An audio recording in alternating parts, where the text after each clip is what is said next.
Aquí no, ya se lo mandé. Entonces, fíjense, una de las cosas que uno trata de realizar con ustedes es estos conceptos teóricos, porque más que se aprendan las cosas de calete, es más bonito que las entiendan. Y recuerden que esto, como cualquier tejido, que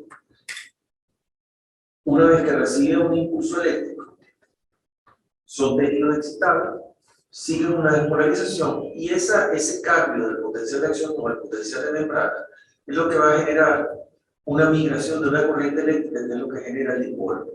Es decir, va de un polo negativo a un polo positivo. Y por eso es que hay una resultante y por eso es que se ven diferentes vectores que vamos construyendo.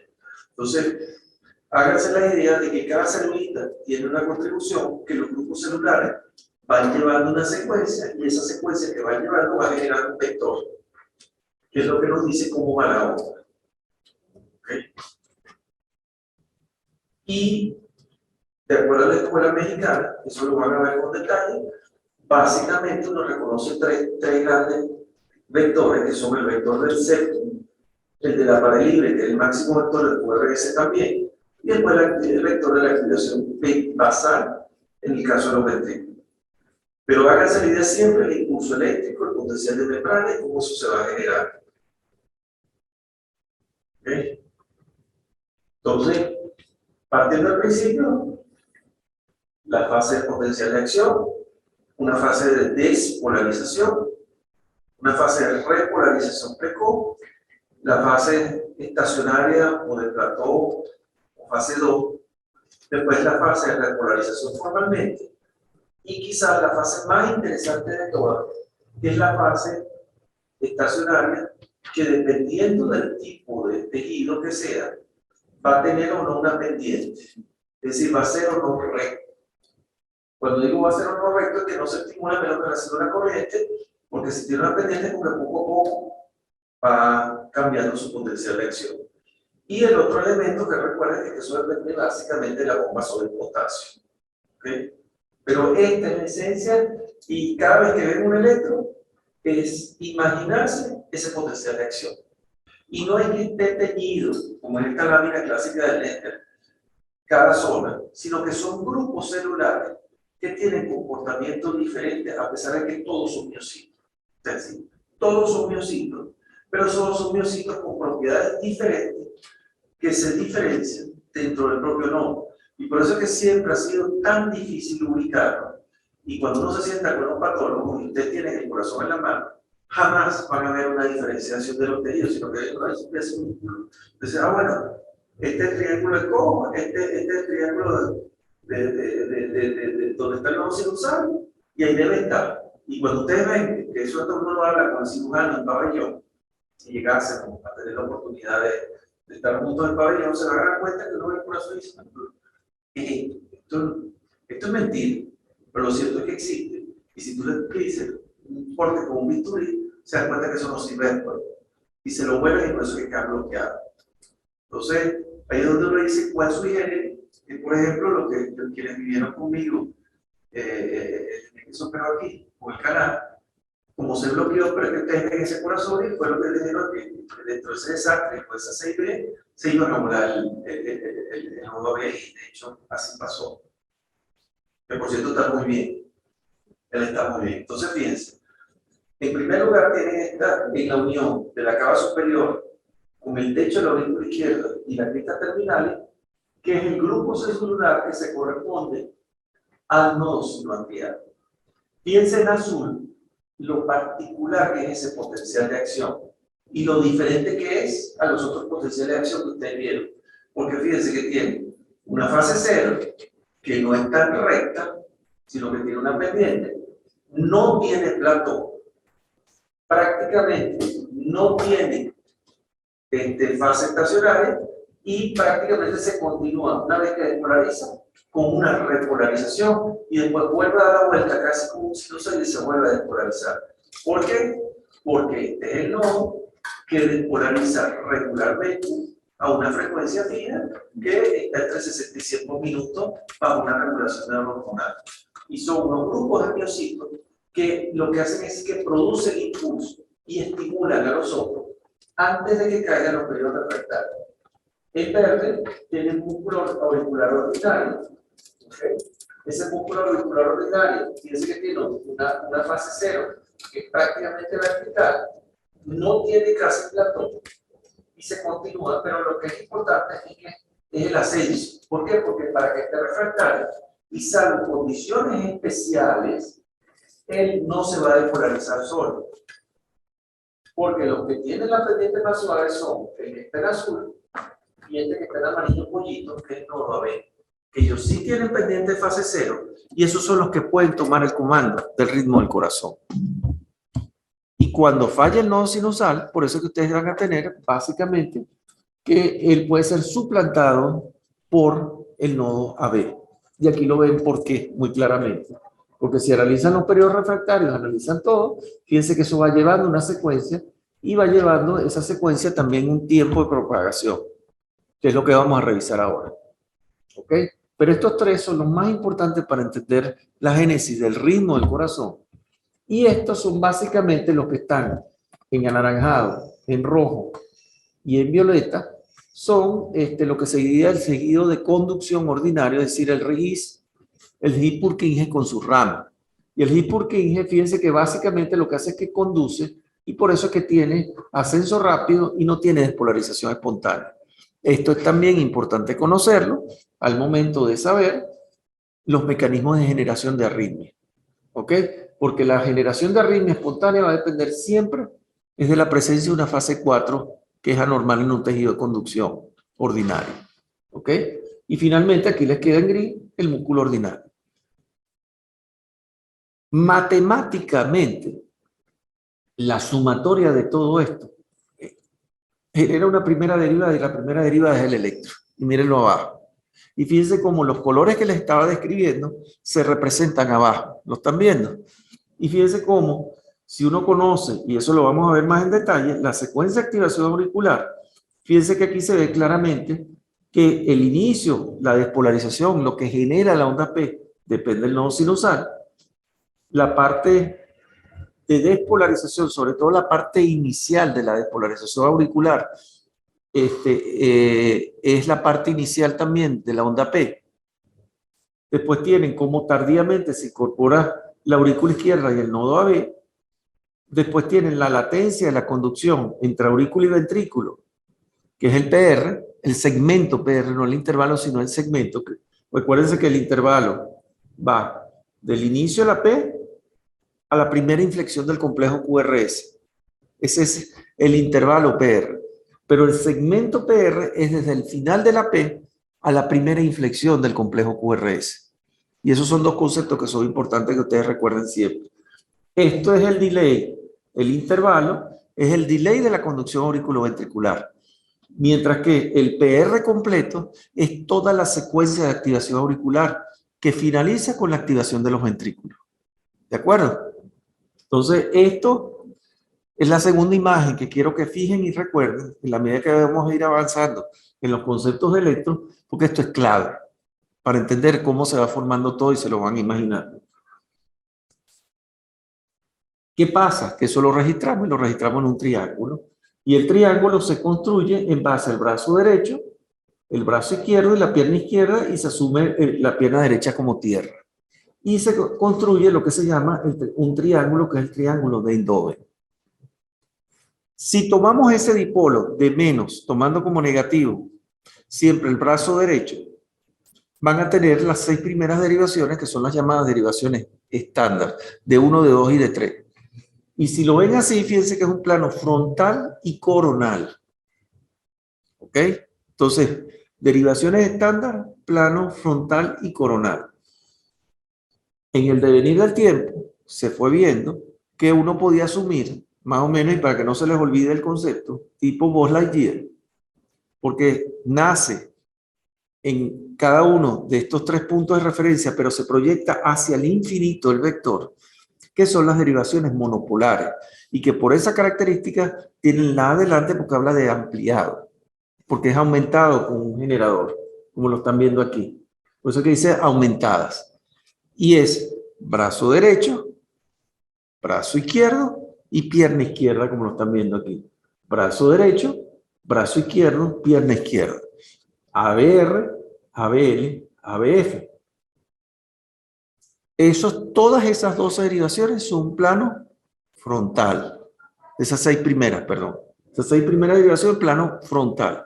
Pero si cortan en horizontal, van a tener estas, que son B1 a B6, y son derivaciones monopolares. ¿Ok? Entonces, concepto. Un triángulo que representa un plano frontal y un corte transversal que representa un plano horizontal. Y esos son los dos grandes claves para entender el electrocardiograma. Mírenlo aquí otra vez. ¿De acuerdo? De 1, de 2, de 3. Y a ustedes les llamará la atención cuando ven las precordiales. Ok, es un plano horizontal. Uno lo corta desde arriba. Pero ¿por qué hacen esta cosa que están unas arriba? Que no voy a repetir dónde está cada una. Y después baja. Porque es la orientación del eje mayor del corazón. Y se trata de seguir el eje mayor del corazón. ¿De acuerdo? Para que sea más fidedigno y en teoría cuando se diseñaron, se veía como directamente, más de frente pues a cada cara del corazón. ¿Ok? Entonces, están las 3 estándar, están las ampliadas, están las precordiales, pero pueden haber unas derivaciones especiales que sobre todo en los recién nacidos, si no tenemos rayos X o no tenemos eco, yo no sé dónde, eso a veces dice que es ficción, ¿no? Puede ayudar para uno orientarse, que son las derivaciones derechas, y después, por supuesto, están las derivaciones que se usan para prueba de esfuerzo, para los volter, para los analizadores de eventos, sin hablar de las derivaciones mismas, los algoritmos que generan los marcapasos. Entonces, lo que les dije, tiene un plano frontal o coronal que nos dan las 6 derivaciones de los miembros y después un plano horizontal que lo da las 6 derivaciones precordiales. Evidentemente existe un tercer plano, que es el plano sagital, que en electro no se usa, pero uno lo puede intuir cuando uno integra espacialmente las combinaciones de estas dos derivaciones, más o menos como pudiera ir un plano sagital. Esto va a ser más importante para la semana que viene cuando vean la parte de imagen. ¿Ok? Pero esto es importante que lo tengan así. Esto lo podemos llevar a coordenadas. Aquí tienen cómo uno, desde el punto de vista práctico, puede asignarle los grados de una coordenada cartesiana a las derivaciones estándar. Y las más importantes son D1, que es 0 grados, y ABF, que es 90. Y fíjense que prácticamente sabiendo si es positiva o negativa, se van a orientar fácilmente hacia dónde van. Otra derivación interesante es D2, que son 60 grados. Por supuesto, su contraparte negativa, que es 120, que es D2 negativo. Y en menor escala, ABL, que es menos 30. Pero las 3 derivaciones que digamos que pueden estructurar todo rápidamente para orientarse son D1, ABF y en menor grado D2. Las precordiales es muy poco práctico conocer los grados, pero es simplemente que se imaginen cómo va rotando el corazón en un sentido horario o en un sentido antihorario, ¿okay? Dependiendo del vector. Y aquí empieza la fiesta. Fíjense que si vamos analizando el diagrama que les di del éter, ¿ok? Y por reflejo voy a tener que ver la pantalla de la computadora. Tienen la despolarización del nodo sinusal, que corresponde al inicio de la P, como les dije. Tienen el búsculo auricular ordinario, que va a la propagación, y así siguen proyectando hasta llegar al nodo AB. Recuerden que esa despolarización es de arriba hacia abajo, de derecha a izquierda y de atrás hacia adelante. Esa es la secuencia de la activación auricular. ¿Ok? Y después tiene la despolarización ventricular, que va a llevar una secuencia que es mucho más compleja y que es preferible descomponerla en vectores, que después la vamos a ver con calma. Pero primer mensaje, la auricular. ¿Ok? De arriba a abajo, de derecha a izquierda y de atrás hacia adelante. Aquí lo tienen, van a ver la animación. Fíjense cómo, si tomamos D1 y ABF en un plano coronal, fíjense cómo es la primera parte de la onda P. Van a ver que es el inicio de la polarización de la aurícula derecha. Y si lo ven en plano horizontal, también es una deflexión positiva en B1 y en B6. Miren cómo se propaga. ¿Lo vieron? Fíjense cómo continúa la formación de la P. ¿Lo ven? Fíjense cómo continúa la formación de la P y ya por eso se pueden imaginar cómo son esas P normales, sin tener que aprenderse las escaletres. Porque si sigo propagando, al final se va para la aurícula izquierda, hasta que llegue al alcabala. Y fíjense cómo ahí se completa la despolarización auricular. ¿Lo ven? Llegó a la alcabala y comenzó la activación. Y ya terminó el PR, ¿ok? Y comienza la activación. ¿Qué es lo importante? Que lo primero que se va a activar del ventrículo es su tabique. Al activarse el tabique, el sentido de despolarización del tabique interventricular completo es de izquierda a derecha y de, hasta cierto punto, puede ser de abajo hacia arriba, a veces, pero también puede ser de arriba a abajo. Por eso depende de la posición del corazón. Pero ese vector siempre va hacia la derecha y hacia atrás. Pues está y empieza a irse. Por eso es que pueden tener Q o pueden tener una R chiquitica, dependiendo del plano que lo vean. Y mírenlo aquí. ¿Cómo? Si tomamos plano horizontal, como va hacia abajo, por eso es que es Q, siempre, en cara inferior. Y por eso es que es positivo esta parte. ¿Ok? Y fíjense cómo puede ser una R chiquitica en plano horizontal. Se sigue propagando, va a llegar a la parte inferior, viene propagación de la masa de los ventrículos, fíjense cómo se sigue formando, ¿ok? Y ahí tienen el máximo vector, cómo se forma. Que eso va a variar mucho, y por eso es que me detengo aquí, en la edad del niño, porque son los cambios que les explicó el doctor Reitich. Si es un lactante, va a dominar el ventrículo derecho. Entonces la masa que se va a ver es la del ventrículo derecho, y por eso es que en el niño, no en el adulto, en el niño domina la R en el electrocardiograma, porque domina el ventrículo derecho. ¿Está claro ese concepto? Mientras que en la medida que ese niño se va a ir desarrollando, va aumentando la masa y la contribución del ventrículo izquierdo a esa formación vectorial, y por eso es que van apareciendo las R. Entonces, ¿cuál es el primer concepto? Si ustedes ven un electro de un recién nacido que se parece a un electro de un adulto, asústense. Así de sencillo, porque eso no es normal. Un electro de un recién nacido no puede ser igual al electro normal que les enseñaron en cuarto año. Ese es el primer cambio de paradigma, lo que tú te acuerdas. Si es un lactante, corran, porque eso es una inversión ventricular, o es un ventrículo único, una heterotaxia, o quién sabe qué demonio. Por eso de eso un cacho. Lo primero que hay que pensar es que es una coartación neonatal, que es la que nos pone a correr más que cualquier otra cosa.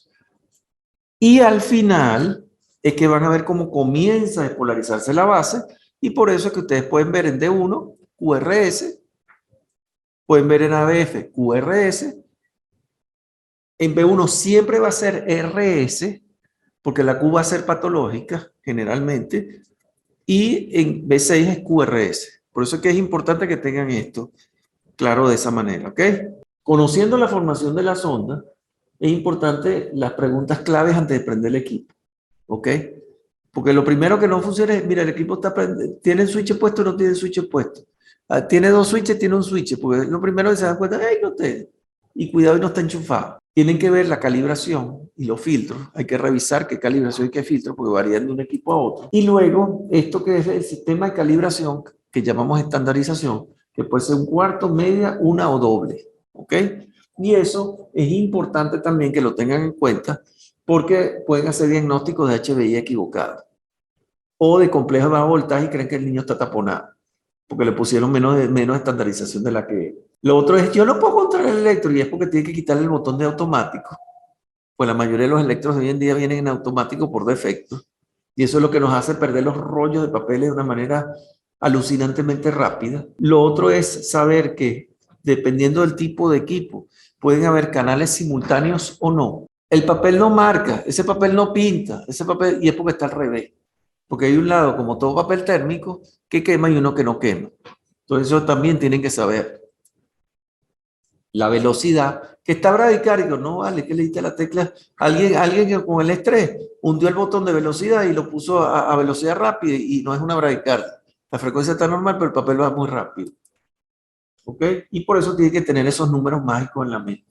Hay que conocer el equipo, hay que saber preparar la piel, que tiene mucho ruido, ¿no? Lo que está el chamo mugriento lleno de grasa. O la mamá le unta aceite, y como la mamá le encanta untarle aceite, no hay aislante y entonces no registra señal.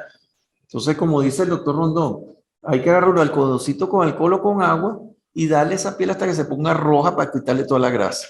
Y así es como les va a registrar bien el equipo. Y después, conocer cómo colocar los electrodos, cómo reconocer los extremos, conocimiento de las precordiales, las derivaciones derechas y eventualmente cuando haga falta hacer un trazo especial. Pero es importante primero, antes de empezar a hacer electro, conocer el equipo que tienen delante y qué es lo que tienen para trabajar. Esto es un papel milimetrado y recuerden que estos son los valores.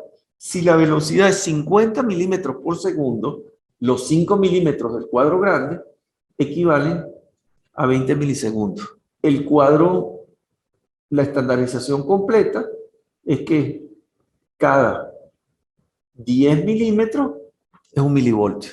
Esa es la estandarización completa.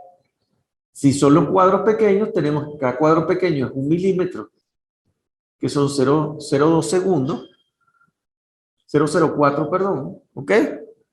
Y si es estos 5 milímetros equivalen a medio milivoltio. ¿De acuerdo?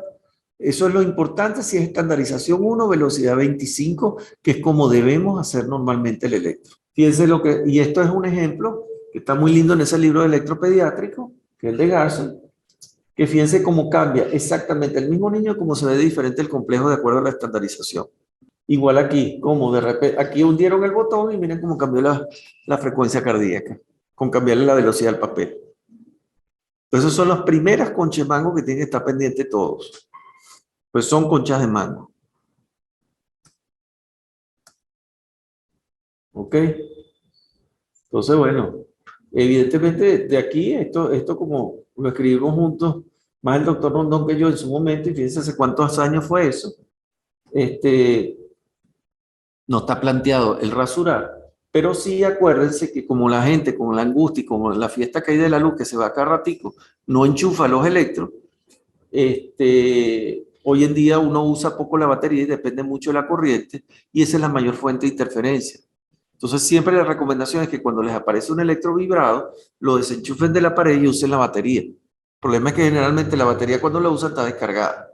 Entonces, siempre yo insistía que los que recibieran la guardia, lo primero que tenían que ver era si el electro estaba enchufado, para que lo dejaran cargándose. ¿Ok? ¿Quieres preguntar algo? Sí.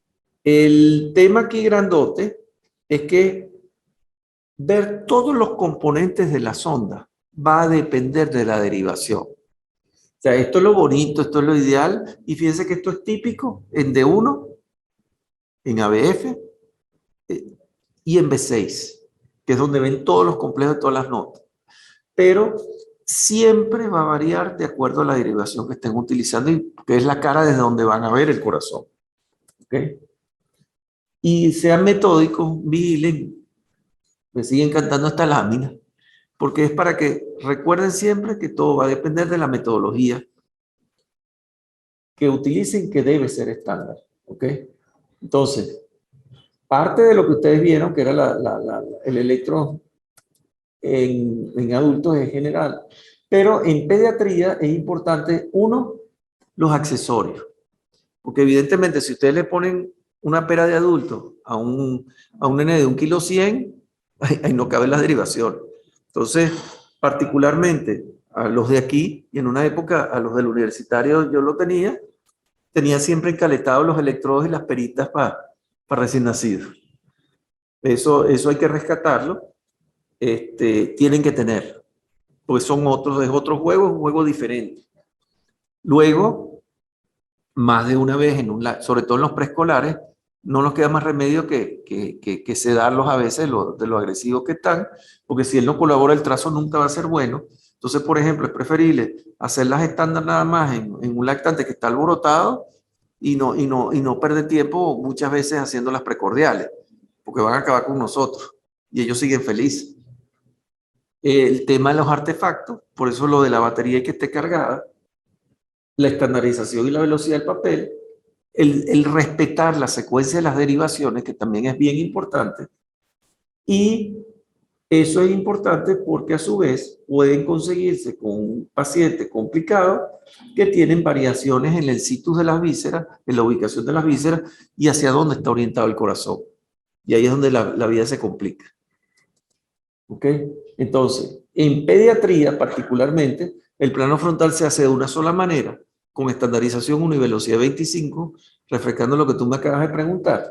Y en el horizontal hay unas derivaciones que uno incorpora con frecuencia después que hace el trazo convencional, que es cuando cambias B3 y B4 de sitio y lo pasan para acá, que es lo que llamamos B3R y B4R, y luego cuando de repente rotan B6 a línea axilar posterior, que es B7. Y cuando se hace esto completo, era lo que en una época nosotros llamábamos, yo no sé si tú lo llegaste a ver en el JM Hermili, el círculo torácico completo, que uno hacía círculo torácico. La otra cosa es el rayero que ustedes le ven a los cardiólogos que nadie entiende. Y esta es la manera como ya estamos develando el misterio. ¿Ok?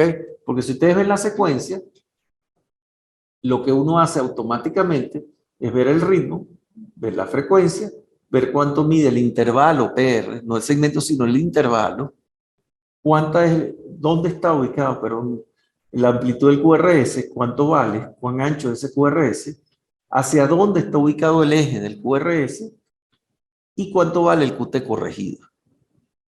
Como un ejercicio más docente que otra cosa, siempre dejábamos para el posgrado de cardiología o los posgrados de cardiología, sobre todo cuando a mí me tocó manejar los dos al mismo tiempo, el de adulto y el de pediatría, era eje de P y eje de T.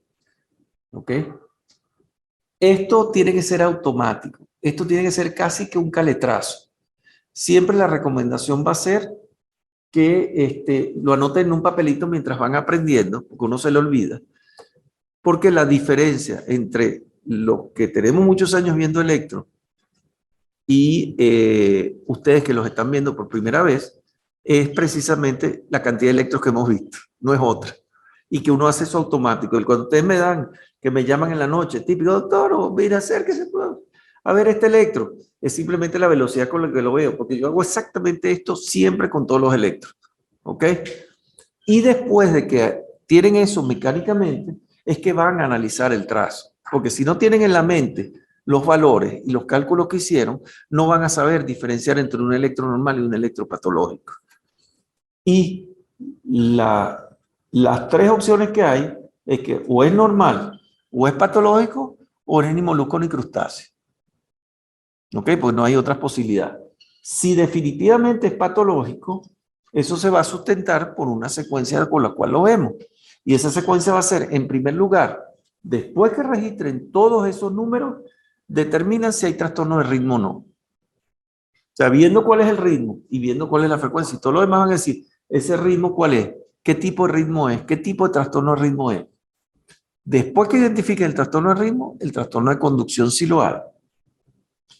Vean si hay crecimiento en las cavidades y a pesar de que es muy raro en pediatría, van a darse cuenta que es muy útil, sobre todo con los Kawasaki, ahora lo que se está viendo con los COVID y lo que ojalá llegase alguna vez que tengan la oportunidad de lidiar los operados, dentro de lo más frecuente, es identificar los patrones de infarto que se ven en adultos, los patrones de isquemia y lesión, y después que vean eso, es que van a lo raro.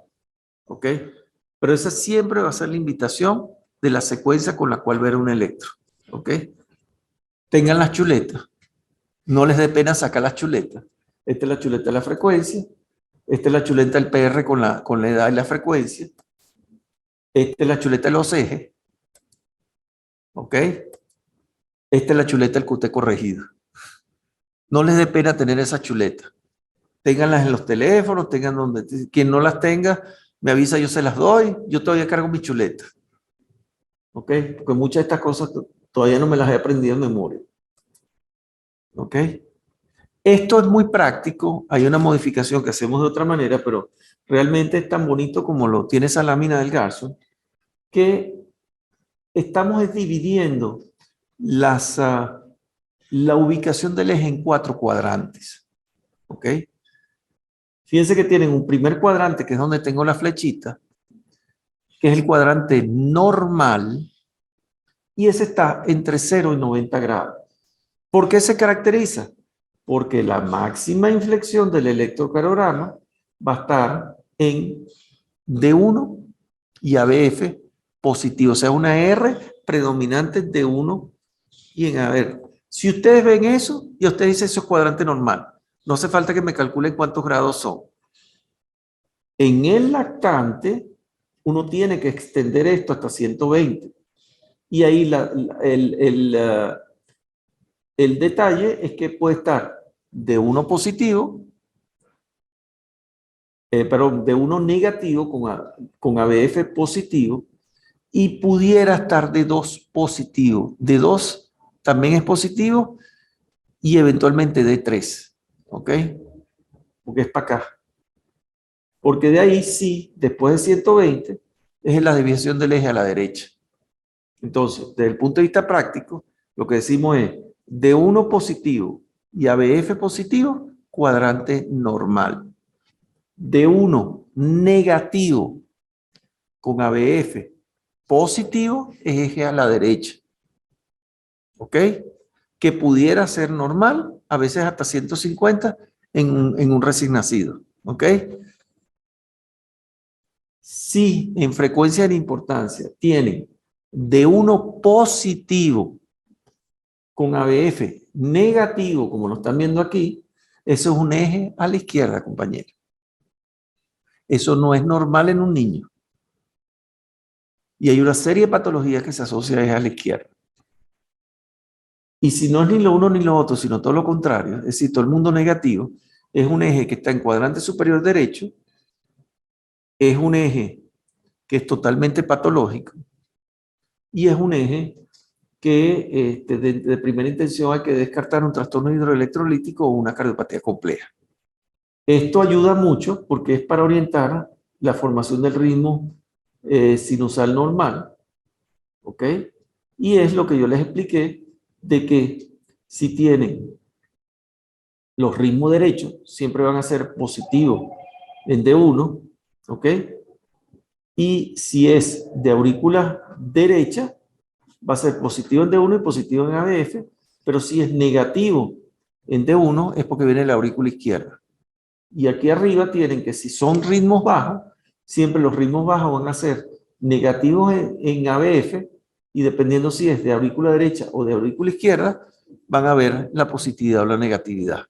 Y fíjense que ya como empiezan a ver unos ritmos que no son los ritmos sinusales normales. Trastorno de ritmo. Para ir más rápido ya, Brady. Taqui o que sean latidos ocasionales, ¿ok? Eso es la manera como los van a clasificar de manera más rápida. La clasificación, los tipos, eso está en todos los libros, pero es Brady, Taqui o extrasístole. No hay más opción. Los de conducción, o son bloqueos de rama o son bloqueos de conductivos. Si ustedes ven que son pausas que ven, es decir, que todos tienen unos RR que de repente se alargan, ahí siempre hay que pensar en un bloqueo que o es del nodo sinusal o del nodo AB, porque por eso es que se retarda y por eso es que hay una pausa. Mientras que si ustedes ven un ensanchamiento del QRS, tienen que pensar en los bloqueos de rapa. ¿De acuerdo? Desde el punto de vista práctico. ¿Ok? No voy a entrar en detalles porque va a ser de todo interminable. Y Hermili con razón ya vio el reloj. Cuando hablamos de crecimiento de cavidades, pueden tener aurícula derecha, aurícula izquierda, las dos aurículas, ventrículo derecho, ventrículo izquierdo o los dos ventrículos. Fíjense que cuando lo enfocan de esta manera es sencillo. Y los patrones, esta es la escuela mexicana, del infarto inferior, anteroseptal, anterolateral, lateral alto, anterior extenso y posterior. Ahí no nos queda más remedio que aprenderse las caras y caletrearse las derivaciones. ¿Ok? Pero es relativamente sencillo porque si el infarto es de cara inferior, son las derivaciones de cara inferior que van a estar negativas, como son de 1, perdón, de 2, de 3 y ABF. En el caso de los infartos anteriores, faltan las precordiales, pueden ser las izquierdas o las derechas. Si son las precordiales derechas, los que ven al septum. Si es de B4 o B6, es la cara lateral. Si es de 1 y ABL, es la cara lateral alta. Y fíjense que así uno se lo aprende. Y si son todas las precordiales, es anterior extenso, que es lo que uno ve en las coronarias anómalas. ¿Ok? Igual que aquí lo que es importante es la mnemotecnia de que siempre el QRS le huye a la isquemia y se acerca a la lesión. Entonces, si es isquemia subepicárdica, si se acerca a la isquemia, si se acerca a la isquemia, van a ver que es negativa. Y si es la lesión, se acerca, dependiendo si es subepicárdica o subendocárdica. Les dejo el concepto ahí porque es mucho más complejo. A lo mejor nos va a dar chance de tocar eso un poquito más en Kawasaki, pero es lo que es importante, los patrones. Y después, bueno, pueden tener trastornos de repolarización y el análisis de la morfología de la sonda, que por motivos de tiempo y para no diluir mucho el mensaje, se los trato de concentrar de esta manera, ¿ok? Y más enfatizar en la primera parte, ¿ok? Igualmente les dejo el concepto de que hay una serie de considerandos que son importantes en el electropediátrico, donde veamos cómo cambia con el crecimiento y desarrollo la morfología del QRS y de la onda P, y después cómo uno de una manera muy sencilla puede tomar decisión si estamos hablando de un patrón fetal, de un recién nacido con resistencias altas o de un patrón anormal por inmadurez pulmonar. ¿Ok? Más raro es cuando hablamos de los ositus viscerales y la malposición. Fíjense que aprenderse esto es la locura extrema. Pero si ustedes tienen el concepto grande que les dio el doctor Reitis en la clase inaugural, donde el niño al nacer domina el ventrículo derecho y cuando hacia el final de la lactancia y el inicio de la edad preescolar comienza a dominar el ventrículo izquierdo, van a ver que es mucho más amigable esa tabla de valores normales. ¿Ok? ¿Por qué? Porque van a ir analizando cada vista, van a imaginarse la secuencia de activación y recuerden eso, pues, cómo se activa el ventrículo derecho y cómo se activa el ventrículo izquierdo para entender las condiciones normales. Pero muchas veces uno tiene que echar mano a las tablas. Igualmente, lo importante en el manejo de la resistencia que es el patrón de maduración del pulmón y el cierre no del conducto arterioso.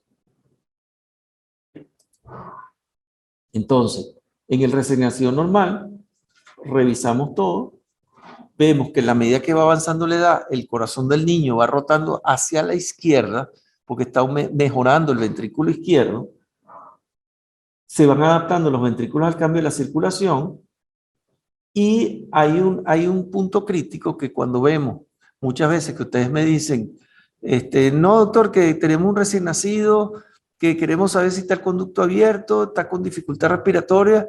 Entonces, la respuesta típica de nosotros, vamos a esperar que tenga por lo menos 72 horas para ver si ya hizo el cambio de patrón, para ver si se cerró ya el conducto arterioso, porque muchas veces nos llaman a que veamos a esos niños de carrera recién nacidos y tú no los vas a tocar si no tienen ningún problema ni ninguna alteración, que es lo que vamos a revisar en los seminarios. Cambio, desde el punto de vista práctico, se le puede hacer un electro, vemos que eso siempre lo defendió allá en neonatología el doctor Ortega, cuando el doctor Ortega era adjunto de neonatología, de simplemente esperar si era un fin de semana y ya directamente el lunes, por ejemplo, ya uno resolvía con cardiología qué era lo que había pasado. Y es esto, aquí lo tienen. Un niño recién nacido entre el primer y el tercer día, fíjense cómo es de 1. Y fíjense cómo se va a quedar de 1 a las 72 horas, porque el eje está a la derecha y hay que esperar que crezca, por lo que les expliqué. Si usamos B4R, ¿Ok? Fíjense que al momento de nacer, esto es positivo porque están las resistencias altas y está dominando de manera normal el ventrículo derecho con la repolarización del ventrículo derecho, pero a las 72 horas ese niño no ha crecido a la izquierda todavía, pero ya recibe esa sobrecarga de presión, de manejar la presión sistémica y que empieza a caer la presión del lado derecho, porque es el circuito pulmonar normal. Y por eso es que la T se hace negativa. ¿Ok? Y eso lo pueden ver igualmente en B6, que al nacer es negativa porque no domina el ventrículo izquierdo, pero después la T se te hace positiva en B6. ¿Lo ven? Más raro, más difícil es tomar D3 y D2, que igualito van a salir positivos QRS normal sin ningún problema. ¿Lo ven? Pero las derivaciones claves son D1, B2 o B4R. Entonces ya, para recordar, esa es la chuleta completa. Esa sí es la que, si quieren, sáquenle la foto. ¿Ok? De todas maneras, la idea es que todo esto lo tengan ustedes y yo se los voy a mandar a los correos para que tengan todas las chuletas. Pero recuerden, ritmo, frecuencia, PR, QRS, es el QRS, QT, QT corregido, es EP y es ET. Las posibilidades o es normal o es patológico, o ustedes dicen, miren, no parece anormal, pero tiene esto, esto y esto que me llama la atención. Repórtenlo o los invitamos a que reporten de esta manera. Y muchas veces va a ser mucho más útil que ustedes se den cuenta, vi este electro, este no es un electro normal, pero me llamó la atención esto, esto, esto y esto, y van a ver que en el tiempo cada vez la lista va a ser más pequeña porque van haciendo más diagnósticos. ¿De acuerdo? Porque realmente, fíjense que se los traté de traer muy sencillo, por razones de tiempo, no pude proyectar lo que acostumbrábamos, que era la parte de los talleres, revisando trazo y viendo trazo, pero dependiendo de lo que ustedes quisieran, y ahí venía la evaluación de lo que habían visto, lo que les dije al principio, en qué momento nos podemos sentar si ustedes quieren revisar trazos con nosotros.